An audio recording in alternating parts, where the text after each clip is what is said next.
हमें ऑनलाइन हमारी virtual rally में देख रहे हैं।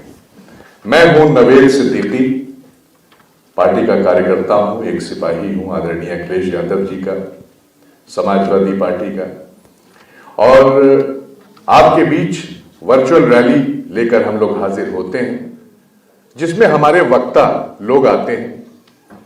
हमारे पार्टी के बड़े रहनुमा सब यहां मौजूद रहते हैं, वो आते हैं और अपनी बात रखते हैं। उनकी बातों को आप लोग बहुत गौर से सुनते हैं, उनके विचारों को सुनते हैं, और जो विचारधारा हमारी समाजवादी पार्टी की वो आगे बढ़ा रहे हैं, आप उन सबको बड़े ध्यान से, बड़े गौर से सुनते हैं। वर्चुअल रैली यानी चुनाव आयोग ने जो कहा है कि आप वर्चुअल रैली कर सकते हैं, तो उनके प्रोटोकॉल को, उनकी गाइडलाइंस को फॉलो करते हुए हम लोग यहां पर ऑनलाइन रैली हो रही है। जैसा कि हम देख सकते हैं कि लाखों लोग हमारे साथ जुड़ना आहिस्ता आहिस्ता, धीरे धीरे शुरू हो गए हैं, और सब इंतजार कर रहे हैं कि आज हमारे वक्ता, जो आज के हमारे मेहमान हैं, जो आज के हमारे पार्टी के लीडर हैं, वो क्या बात करेंगे, वो क्या गुफ्तगू करेंगे, वो आपके करीब होंगे, रूबरू होंगे, तो उनसे आपको मुखातिब होना है। इससे पहले कि आज के मेहमान को, जो शख्सियत आज की है, उनको हम बुलाएं, दो लाइन से हम शुरुआत करेंगे कि यूं तो हर इंसान का ईमान होना चाहिए, यूं तो हर इंसान का ईमान होना चाहिए, सबसे पहले वो मगर इंसान होना चाहिए। देखिए, इंसानियत की बात जहां तक होती है, तो इंसानियत की बात हमने इसलिए करी क्योंकि हमने कोविड के वक्त देखा था कि जब हजारों लोग, हमारे मजदूर भाई और हमारे जितने लोग वहां से दूसरी जगह से आ रहे थे, तो उनको कोई साधन नहीं मिल रहा था। क्या नहीं मिल रहा था? साधन नहीं मिल रहा था। अपने परिवार के साथ थे, बच्चों के साथ थे, गोद में छोटे छोटे बच्चों को लिए थे, कुछ बीमार भी पड़े, कुछ की जान भी गई, कुछ ने अपने लोगों को खो दिया रास्ते में चलते चलते। लेकिन ये जो सरकार बैठी हुई है, इसके कोई असर नहीं हुआ, और ये अपना बैठे रहे और एक ही बात करते रहे कि हम गरीबों की सरकार है, हम मजदूरों की सरकार है, हम किसानों की सरकार है। लेकिन उन्होंने कुछ किया नहीं, सिर्फ बैठते रहे और तमाशा देखते रहे। तमाशा देखने की आदत इनकी पुरानी है। आपको याद होगा कि जब एक हादसा हुआ था, एक ट्रेन हादसा, एक बच्चों की स्कूल की वैन जा रही थी और फाटक खुला हुआ था, ट्रेन आ गई थी, वो आपने देखा होगा। देखा आपने? सुना होगा आप लोगों ने जी। वहां पे कितने बच्चों की जान चली गई, छोटे छोटे बच्चे, मासूम बच्चे स्कूल जा रहे थे। माँ बाप परेशान, घर वाले परेशान। उसकी बात करने के लिए, उसकी जांच की बात करने के लिए लोग मुख्यमंत्री जी के पास पहुंचे, बाबा जो अपने आप को कहते हैं, उनके पास पहुंचे। बिलखते हुए माँ बाप आंसू भी नहीं पहुंच पाए थे अपने, तकलीफ बेहद थी उनको। जाहिर है किसी की औलाद चली जाएगी तो उसके ऊपर क्या बीतती है, ये देखा जा सकता था, ये समझा जा सकता था। और वो लोग पहुंचे उनके पास, अपनी बात रखने की उनसे गुजारिश की, तो इन्होंने क्या जवाब दिया था उस वक्त, उसको ना हम भूले हैं, ना आप भूले हैं, ना उन बच्चों के माँ बाप भूले हैं, ना उत्तर प्रदेश भूला है और ना ये हिंदुस्तान भूला है। इन्होंने एक ऐसा अल्फाज कहा था ऐसे माँ बाप से जिन्होंने अपने बच्चों को खोया था सुबह सुबह। उनसे थोड़ी ही देर बाद दोपहर में वो कहते हैं, यहां से जगह खाली करो और नौटंकी बंद कर दो, आंसू पोंछो और नौटंकी बंद करो, निकलो यहां से। ये जायज है? हम आपसे पूछते हैं, ये जायज है? ये इंसानियत है? इंसानियत को शर्मसार करने वाली चीज है, शर्मसार करने वाली चीज है जी। तो इसने सारी इंसानियत को शर्मसार किया। तो इस तरह के लोग हैं भारतीय जनता पार्टी वाले जिन्होंने ये कारनामे किए हैं, वो रुलाकर हंस ना पाया देर तक, वो रुलाकर हंस ना पाया देर तक, हम जो रो के मुस्कुराए देर तक, हम जो रो के मुस्कुराए देर तक। और भूखे बच्चे की तसल्ली के लिए, भूखे बच्चे की तसल्ली के लिए मां ने फिर पानी पकाया देर तक, मां ने फिर पानी पकाया देर तक। जब बच्चा रोता है भूख से तो सबसे ज्यादा तकलीफ जो है वो किसको होती है? बिल्कुल सही आपने कहा, सबसे ज्यादा तकलीफ जो है उसकी मां को होती है, क्योंकि वो बच्चे को रोता हुआ नहीं देख सकती, तो उसको बेहद तकलीफ हुई। इसी को देखते हुए हमें बड़ा फक्र है कि हम एक ऐसे इंसान के, हम और आप लोग जो यहाँ मौजूद हैं, हम लोग सिपाही एक ऐसे इंसान के हैं जिसके दिल में बहुत दर्द है, बहुत रहम है, बहुत मोहब्बत है, बेपनाह मोहब्बत है लोगों के लिए, अपने गरीब भाइयों के लिए तो है ही है, साथ साथ पूरे प्रदेश के लिए। उनसे ये दर्द नहीं सहा जाता। उन्होंने एक अभी जो संकल्प हम लोगों ने लिया है, एक बहुत अच्छी चीज वो लेकर के आए हैं, इसी भूख के ऊपर जो हमने आपको बताया अभी कि भूखे बच्चे की तसल्ली के लिए मां ने फिर पानी पकाया देर तक। तो कोई भूखा ना रहे, कोई भूखा न सोए, जितने भी लोग हैं वो भूखे ना रहें, उनके लिए समाजवादी पार्टी ने कैंटीन की सुविधा उपलब्ध कराई है और 10 रुपए में थाली, 10 रुपए में थाली और भरपेट पौष्टिक खाना, पौष्टिक खाना 10 रुपए में देने का वादा किया है। इसलिए कि कोई, और ये जगह जगह हमारे कैंटीन होंगे, जगह जगह होंगे, पूरे प्रदेश भर में होंगे, कि कहीं भी कोई जा रहा है वहां से राशन भी ले सकता है, सामान भी खरीद सकता है, सस्ती दरों पे उसको सब चीजें मुहैया होंगी, मिलेंगी, और थाली भी अगर वो खाना भी चाहे तो 10 रुपए में हर इंसान खा सकता है। तो इतना कम दाम रखा है, ये सोच है। देखिए, ये एक सोच है, ये वही इंसान कर सकता है जो जिसके दिल में लोगों के लिए क्या हो, मोहब्बत हो, दर्द हो, जो लोगों की तकलीफ समझता हो। तो इसी सिलसिले में आज आप हमारे मेहमान जो यहां पर मौजूद हैं, इनका तारुफ आपसे करा दें। आज जो शख्सियत आपके बीच बोलने जा रही है यहां पर, जिनको आप सुनेंगे, वो हैं श्री राजपाल कश्यप जी। सबसे पहले तो जोरदार तालियों से इनका स्वागत कीजिए, करतल ध्वनि से स्वागत होना चाहिए। लाखों करोड़ों लोग हमें देख रहे हैं ऑनलाइन। आप लखनऊ विश्वविद्यालय छात्र संघ के उपाध्यक्ष भी रहे, फिर उसके बाद अध्यक्ष भी रहे। वर्तमान समय में आप एमएलसी हैं। समाजवादी पार्टी के पिछड़ा वर्ग प्रकोष्ठ के आप प्रदेश अध्यक्ष हैं और बहुत जिम्मेदारी से अपना काम कर रहे हैं।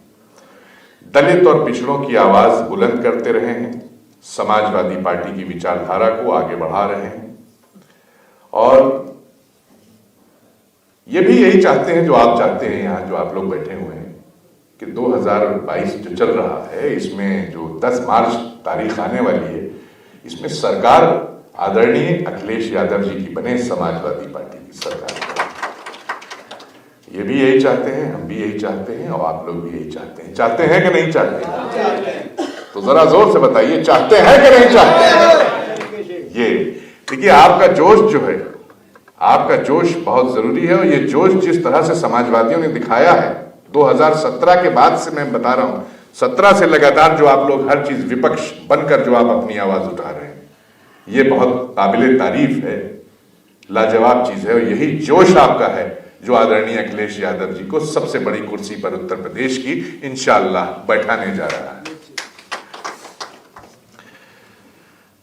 पूर्व में जो हमारी सरकार 2012 में थी, तो आप मत्स्य विभाग, मत्स्य निगम के अध्यक्ष भी रह चुके हैं, और बहुत जिम्मेदारी से इन्होंने, जो भी जिम्मेदारी इनको राष्ट्रीय अध्यक्ष जी ने हमारे दी, वो इन्होंने बखूबी निभाई और लगातार निभा रहे हैं, आज भी निभा रहे हैं।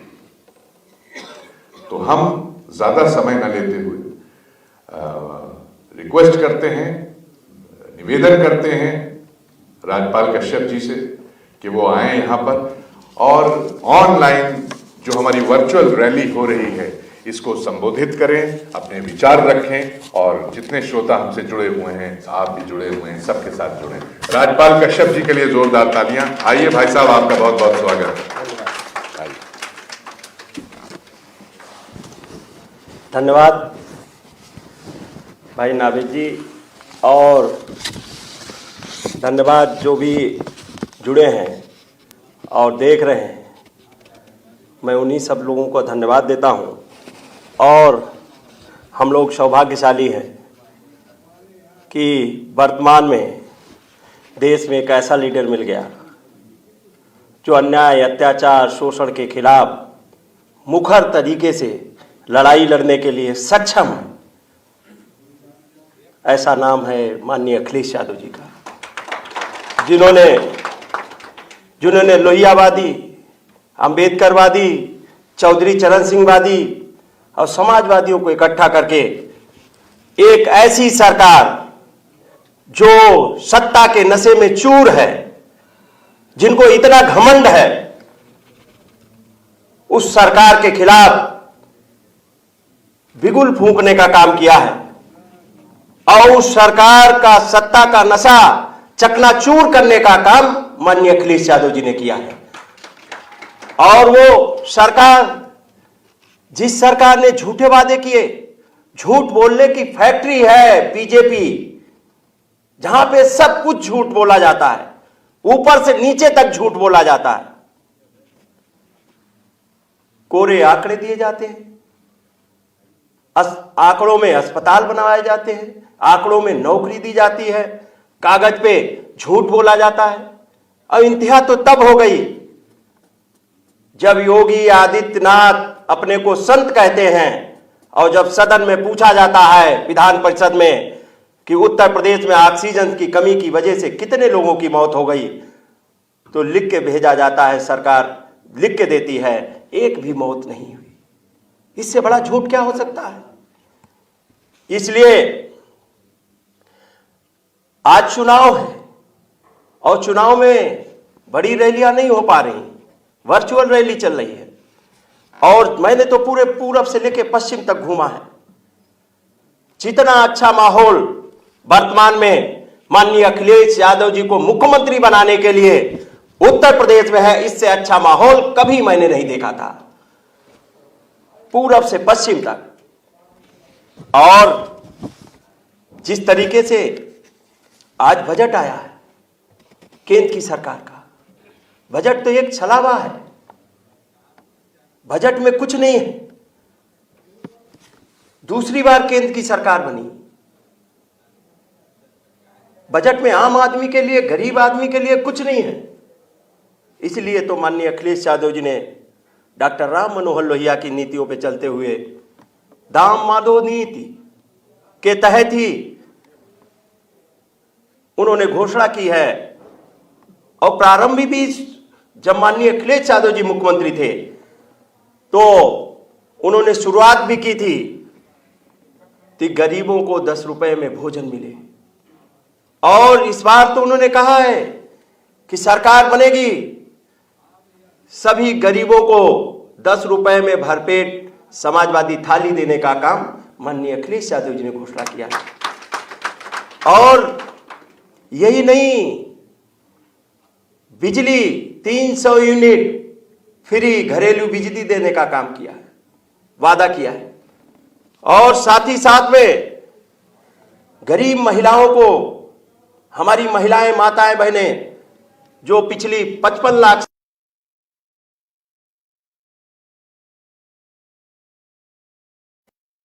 अब उन्होंने कह दिया है जो 500 रुपए मिलता था, जिसको बीजेपी सरकार ने बंद कर दिया है, उसको अब 18,000 रुपए साल देने का काम करेंगे, 1,500 रुपए महीना देने का काम करेंगे। ये है मदद, ये है संवेदनशीलता। इन्होंने तो घरों में रखे, जो हमारी माताएं बहनें पैसा रखती थी अपने बच्चों के लिए, अपने बीमार होने पे या लड़की की उसके लिए शादी ब्याह बारात के लिए नोटबंदी के दौरान तो निकलवा लिया, क्या उसके बाद में कभी सोचा कि उनकी पैसे हैं कि नहीं हैं? और जो बैंकों में पैसा जमा हुआ उसको किसी से छुपा नहीं है। ये काला धन लाने की बात करते थे, 1 नंबर का गांव गरीब किसान का पैसा जो बैंकों में नोटबंदी के दरमियान जमा कराया गया, वो भी पैसा लेके विदेशों में लोग चले गए। और जिस तरीके से सिंचाई मुक्त का वादा किया है, सिंचाई मुक्त, और उत्तर प्रदेश में माननीय अखिलेश यादव जी ने तो किसानों का 5 लाख का बीमा भी कर दिया था, वही तो बीमा चल रहा है। इन्होंने तो कहा था किसान की आय दुगनी कर देंगे, क्या 10 लाख का बीमा कर दिया आपने? नहीं किया। किसानों को तो कुचलने का काम किया है। किसानों को तो जिस तरीके से कुचलने का काम किया है सभी के छुपा नहीं है। किसानों को लखीमपुर में किस तरीके से दर्दनाक तरीके से गृह मंत्री के, कोई नहीं, गृह मंत्री के बेटे ने, पहले गृह मंत्री ने धमकी दी, उसके बाद में किसानों को कुचलने का काम जीप से हुआ है। ऐसा अंग्रेजों की भी सरकार में नहीं होता था। एक रमन कश्यप पत्रकार था, उसकी भी हत्या करने का काम किया। माननीय अखिलेश यादव जी ने कहा है कि उनका स्मारक भी बनाया जाएगा और 25-25 लाख रुपए भी देने का काम किया जाएगा। ये है समाजवादी। हमें पता है, कोरोना काल में भी देखा है, कोरोना काल में जब कोई मदद के लिए नहीं आया था, तब माननीय अखिलेश यादव जी ने जितने श्रमिक उत्तर प्रदेश में पैदल चलते हुए मौत हो गई थी, उनको 1-1 लाख रुपए देने का काम किया था। 3 लोगों के यहां मैं स्वयं गया था, हरदोई जनपद में 3 लोगों के यहां चेक देके माननीय अखिलेश यादव जी ने 1-1 लाख रुपए से मदद करने का काम किया था। कहां चली गई बीजेपी की सरकार जो श्रमिकों की बात करती है? कहां चली गई? वे श्रमिक पैदल चल रहे थे, रास्ते में न खाने को था, किसी के पैर में चप्पल नहीं थी। कितने बच्चे, कितने ने अपने को रास्ते में छोड़ दिया भूखे प्यासे। किसी का माँ मर गई, किसी का बाप मर गया, किसी का बच्चे को लोग अपने माँ सीने से लगा के चलती रही कि हो सकता जीवित हो जाएगा। लेकिन ये दर्दनाक मंजर ये लोग नहीं महसूस करेंगे जिनके परिवार नहीं है। इसलिए चाणक्य ने कहा था कि राजा उसको होना चाहिए जिसके परिवार हो। जो परिवार नहीं चला सकता वो सरकार नहीं चला सकता। इनको नहीं दर्द है कि कितने माँ बाप बच्चे रास्ते में पैदल चल रहे थे। माननीय एक संवेदनशील व्यक्ति माननीय अखिलेश यादव जी, उन्होंने मदद करने का काम किया। एक बच्ची थी जो नो मैंस लैंड पे श्रमिक थी, महिला, उसकी बच्ची हो गई, उसकी डिलीवरी हो गई, उसकी भी मदद माननीय अखिलेश यादव जी ने मुझे स्वयं भेजा। मैं गया वहां बलहा में मदद करके या बहराइच में करने का काम किया। ये है माननीय अखिलेश यादव जी की संवेदनशीलता। और ये लोग ये तो केवल जातियों में बांटेंगे, धर्म में बांटेंगे, गोत्र में बांटेंगे। आवश्यकता पड़ेगी सरकार बनाने के लिए तो पति पत्नी में भी बांटने का काम ये लोग करते हैं। इनके पास कोई एजेंडा नहीं। माननीय अखिलेश यादव जी की सरकार को बता देते थे कि एक जात की सरकार है, और माननीय अखिलेश यादव जी के जमाने में इन्होंने बदनाम करने का काम किया माननीय अखिलेश यादव जी को। क्योंकि माननीय अखिलेश यादव जी ने सभी जाति वर्ग धर्म के लोगों को काम करने का काम किया। उनका मंत्रिमंडल देख लीजिए, उनकी नौकरियों की भर्तियां देख लीजिए, उनकी योजनाएं देख लीजिए, सभी जाति वर्ग धर्म के लोगों को योजनाओं में लाभान्वित करने का काम किया। लेकिन बदनाम कर दिया। कहा 58 एसडीएम यादव हो गए। तो मैंने तो सदन में कई बार मांगा वो 58 एसडीएम सूची दे दीजिए मुख्यमंत्री जी, जो आप प्रचारित करते थे कि 58 एसडीएम यादव हो गए। आज तक उन्होंने पटल पे सूची नहीं रखी। मैंने कहा वो 58 भर्ती हो गए थे गलत, उनको बर्खास्त कर दीजिए। आज तक कहीं सूची ही नहीं थी। अब जब चुनाव चल रहा था तो प्रकाशित होती थी। सोशल मीडिया आईटी सेल पे पैसा खर्च करते हैं, आईटी सेक्टर पे झूठ फैलाने के लिए पैसा खर्च करते हैं। नहीं 58 एसडीएम की सूची है, केवल भ्रम फैलाया गया था, झूठ फैलाया गया।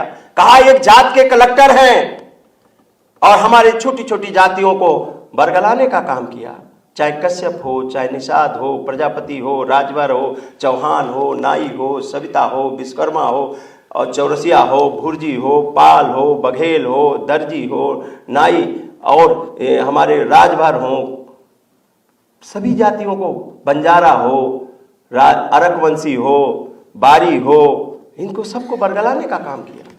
कहा अरे भाई हमारी सरकार बनाओ, हम आपके बच्चों को कलेक्टर बनाने का काम करेंगे। तो मैंने तो पूरे उत्तर प्रदेश में खोज लिया, पूरे उत्तर प्रदेश को घूम लिया। आप बताओ कहीं निषाद का बेटा कलेक्टर है क्या? बताओ है कहीं? कहीं प्रजापति का बेटा कलेक्टर है? कहीं भुर्जी का बेटा कलेक्टर है? कहीं पाल का बेटा कलेक्टर है? कहीं बंजारा का बेटा कलेक्टर है? कहीं मौर्य का बेटा कलेक्टर है? नहीं है। मौर्यों के नाम पे सरकार बनाई थी, पिछड़ों के नाम पे सरकार बनाई थी, दलितों के नाम पे सरकार बनाई थी। क्या आज हालत बना दी इन्होंने पिछड़े दलितों की? आरक्षण खत्म कर रहे हैं, आरक्षण खत्म कर रहे हैं, आरक्षण घोटाले किए जा रहे हैं। कहते हैं हमने संवैधानिक आयोग बना दिया पिछड़ा वर्ग। क्या संवैधानिक आयोग बना दिया आपने पिछड़ा वर्ग? जब पिछड़ा वर्ग आयोग ने कहा कि उत्तर प्रदेश में 69,000 शिक्षकों की भर्ती में आरक्षण घोटाला हुआ है, तो क्यों नहीं न्याय दिया आपने? नहीं न्याय दिया। लोग लाठियों से पिटते रहे, लाठियों से यही आरक्षण के नाम पे लोग मांग करते, पीटने का काम किया गया। एक मुक्ता कुशवाहा लड़की थी, उसको पीटने का काम किया गया। स्वामी प्रसाद मौर्य जी, वो हमारे केशव प्रसाद जो उप मुख्यमंत्री बताते हैं अपने को, कहते हैं हम उप मुख्यमंत्री हैं, उन्होंने उस मुक्ता कुशवाहा को बचा नहीं पाया योगी जी की लाठियों से। एक कहते हैं मैं प्रदेश अध्यक्ष हूं स्वतंत्र देव जी, कहते हैं हम पटेलों के नेता हैं। एक पटेल बिरादरी के कर्मचारी ने रिट्वीट कर दिया था सचिवालय के, उसको बर्खास्त कर दिया गया। बचा नहीं पाए, बचा नहीं सकते। वहां मंत्री रह के भी कोई अपनी बहन बेटी की भी इज्जत नहीं बचा सकता। साहू परिवार की, राठौर परिवार की 5 हत्याएं हो गई थी प्रयागराज में। वो बेचारी आज तक न्याय के लिए तड़प रही। मुख्यमंत्री ने वादा कर दिया था, कहा नौकरी दे देंगे, आज तक नौकरी नहीं दी। ये नौकरी क्या देंगे? ये तो झूठे आंकड़े पेश करने का काम करते। बेरोजगारी में उत्तर प्रदेश 1 नंबर पे हो गया, और रोजगार मांगने पे आपने देखा होगा प्रयागराज में किस तरीके से हमारे छात्र नौजवानों पे लाठियां बरसाने का काम किया गया। ऐसा अंग्रेजों की भी सरकार में नहीं होता था। आतंकवादियों जैसा व्यवहार हमारे छात्र नौजवानों के साथ में किया गया। बताइए, एक भी पर्चा अयोग्य मुख्यमंत्री एक भी परीक्षा नहीं करा पाए। लगभग 20 भर्तियां कैंसिल हुई हैं, 20 भर्तियां कैंसिल हुई है, उनके पेपर लीक हुए हैं। और एक तो अभी लेटेस्ट जो भर्ती हुई थी उसमें लगभग 20 लाख लोग बैठे थे, जो पर्चा लीक हुआ। इनको दुख दर्द नहीं है, इनको नहीं पता, क्योंकि गांव गरीब किसान के बेटे नौकरी के लिए जाते हैं। कोई उद्योगपति का बेटा नौकरी के लिए नहीं जाता है। किसान परिवार के लोग जाते हैं प्रयागराज, इलाहाबाद, दिल्ली और बंबई, जाके वहां तैयारी करने का काम करते हैं, उन पे लाठियां देने का काम कर रहे हैं। इसलिए ये सरकार बेरोजगारी में 1 नंबर पे हो गई, और जिस तरीके से पेपर लीक करने में 1 नंबर पे हो गई। और माननीय अखिलेश यादव जी ने तो कह दिया है कर्मचारियों के हित में, कहा हमारी सरकार बनेगी तो हम जो पुरानी पेंशन है उसको भी बहाल करने का काम करेंगे और पुरानी पेंशन देने का काम करेंगे।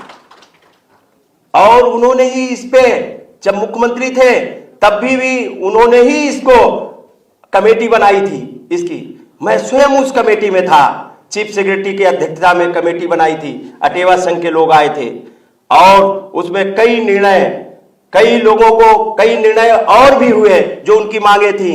उसमें मृतक, अगर कोई किसी की मौत हो जाती है कर्मचारी की, तो उसके परिवार को पेंशन देने का कानून माननीय अखिलेश यादव जी ने उसी जमाने में बना दिया था जब मुख्यमंत्री थे। और भी ये पेंशन लागू करने के लिए उन्होंने कमेटी बना दी थी। और अब तो कह दिया है कि जब सरकार बनेगी तो पुरानी पेंशन बहाल होगी। और साथ ही साथ में आज महंगाई चरम सीमा पे, महंगाई चरम सीमा पे, डीजल पेट्रोल सैकड़े को पार कर गया। गैस सिलेंडर 1000 को पार कर गया। और साथ ही साथ में हमारे सरसों का तेल 200 रुपए का।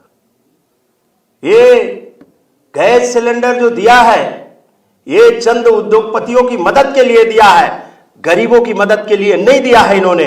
अगर गरीबों की मदद के लिए दिया होता तो 350 का सिलेंडर 1000 का नहीं होता। 350 का सिलेंडर 100 रुपए में या 50 रुपए में भराने का काम करना चाहिए था। और डीजल पेट्रोल 35 रुपए में देने की बात करते थे, आज सैकड़े को पार कर गया। सरसों का तेल 200 रुपए का, गांव गरीब के लोग कैसे सरसों का तेल खाएंगे? ये चाहते हैं चंद उद्योगपतियों का रिफाइंड बिके, सरसों का तेल ना बिके। और जो मिलावटी है, जिससे बीमार होंगे, अब बीमारी के बाद में ये दवाई कंपनियों से भी टाइप रखे हैं कि दवाई भी गांव, इस देश के मुल्क के लोगों को इतना गरीब बना दो कि वो 5 किलो अनाज पे जीवित रहें। 5 किलो अनाज पे इतना दाने दाने को मोहताज कर दो। ये ऐसा हिंदुस्तान देखना चाहते हैं कि दाने दाने को, अरे 5 किलो अनाज तो हमारे गांव किसान परिवार के खेत में कीड़े मकोड़े और चिड़िया खा जाती है, और सांड चर के जा रहे हैं, उसका तो हिसाब ही नहीं है। बताओ, अरे ये किसान देवता है, किसान के ही खेत में लोग चिड़िया भी खाती हैं, जानवर भी खाते हैं, कीड़े। उद्योगपति के घर में 5 किलो या 5 किलो बोरी से निकालने का काम तो करो, अभी पता लग जाएगा। लेकिन किसान का बीमा नहीं होगा। माननीय अखिलेश यादव जी ने कह दिया है, जिन किसानों की मौत हुई है सांडों से, उनकी भी मदद करने का काम, 5-5 लाख रुपए देने का काम करेंगे। यह है माननीय अखिलेश यादव जी की संवेदनशीलता। महंगाई, जीएसटी लगाने थे तो सारी चीजें महंगी हो गई। और कानून व्यवस्था, कानून व्यवस्था पे क्या काम किया आपने? माननीय अखिलेश यादव जी की सोच है, जो दुनिया में सबसे बेहतरीन व्यवस्था हो सकती थी कानून व्यवस्था के लिए, वो 100 नंबर देने का काम किया। पूरे कोरोना काल में 100 नंबर ही तो काम कर रहा था। पुलिस हेडक्वार्टर शानदार देने का काम किया। पूरे देश में ऐसा हेडक्वार्टर नहीं है। अगर इससे अच्छा हेडक्वार्टर होता तो देश के प्रधानमंत्री को डीजीपीओ की मीटिंग लखनऊ में माननीय अखिलेश यादव द्वारा बनाए हुए संस्थान में नहीं करानी पड़ती। माननीय अखिलेश यादव जी की सोच, माननीय अखिलेश यादव जी का विजन और माननीय अखिलेश यादव जैसा काम अभी देश का कोई मुख्यमंत्री नहीं किया है। लोक भवन आप देखिए, शानदार बिल्डिंग लोक भवन बनाई। जेपीएनआईसी, जयप्रकाश नारायण के नाम पे कितना बड़ा बनाने का काम किया। नदियों पे काम किया, गोमती रिवर फ्रंट पे काम किया, यमुना पे कॉरिडोर बनाया, वर्णवा कॉरिडोर बनाया। इन्होंने तो गंगा सफाई का ठेका लिया था, तो गंगा साफ नहीं हुई, गंगा मैली हो गई इनकी पापियों के पाप धोते धोते। इसलिए इनका कोई विजन नहीं है। इनका विजन होता तो उनके बीजेपी के नेता पंडित अटल बिहारी वाजपेयी की अगर मूर्ति लगानी पड़ी तो इनको कहां लगानी पड़ी? जहां माननीय अखिलेश यादव जी ने लोक भवन बनाया था, शानदार बिल्डिंग, वहां लगानी पड़ी। इनका कोई 5 साल में 5 मंजिल बिल्डिंग नहीं है इनके पास।